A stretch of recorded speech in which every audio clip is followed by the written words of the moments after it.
Hey everybody, welcome to another video podcast. I'm Jason Satterlund and welcome to my little edit suite. I wanted to talk today a little bit about an editing technique that I've kind of developed over the years that has really helped enhance what I do.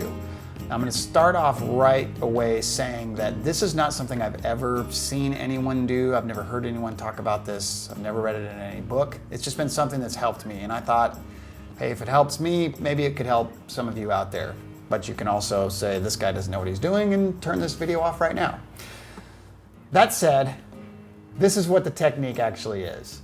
Most of you, when you sit down to start to edit something, you're going to look at the prettiest pictures that you have and you're going to start to cut it together, thinking visually first.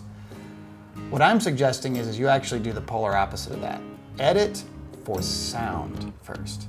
Now, the best way to demonstrate this is really the way I first started to develop this, which is with a typical corporate interview.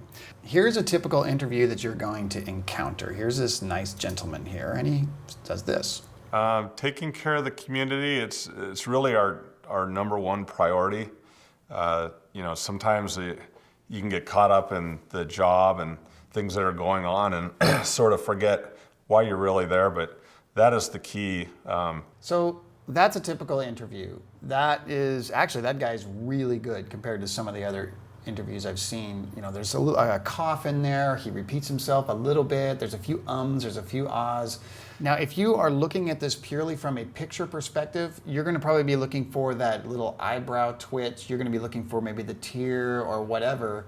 Well, if you look at just that, you're going to probably miss the fact that he's stumbling. And I've had this happen before where I'll look at the screen and I'll think, man, this guy has some great emotion on his face when he's talking about his kids, but he's stumbling and he looks like he's a little, he sounds like he's lost. And I'll end up having to cut all that out. And all the time I wasted looking for the pretty shot never really mattered. So when you start cutting this together, if you cut it only for sound, you'll start pretty quickly cutting these things out, cutting out the I can start here, you make a little edit, boom. See how he repeats that there? When you start cutting down all the little ums, the coughs, your edit's going to end up looking something like this. And spent just about 26 years there. Taking care of the community, it's really our number one priority. That's what police work was for me. Now, as you can see, jump cuts all over the place. And I'm going to forewarn you, if you try this technique with a client in the room, oftentimes I'll tell the client not to show up to the edit suite because they're going to be so distracted by the screen. They're going to be like, he's jump cutting all over the place. You just have to say, don't worry about that. Just listen to what he's saying because the emotion is there in his voice. Now, once you have the edit laid out, you can go and lay your B-roll on. That's what B-roll is for. So we have our first jump cut here.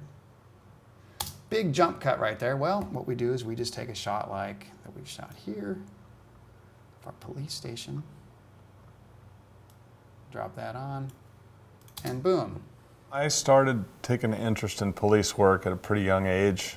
In 1986, I got hired. This, my friends, is what B-roll is for. And spent just about 26 years there. Taking care of the community. And then you can cut back to the video anytime you see fit. You want to put his name, title up, or whatever. There's still some sound work to be done on that, but I have found that really enhances the projects that I put out. And that's just for straight up corporate interviews, and I think that you'll find that your projects will actually get better. Now, this is just the first part of this video podcast because I wanted to split this into two because this technique actually carries over into dramatic editing, and I have found that it actually changes the timing of my edits. So, stay tuned for part two. I hope this helps you guys out a lot, and we'll see you in a minute. To add these build-ups, and this is my whole point of adding it.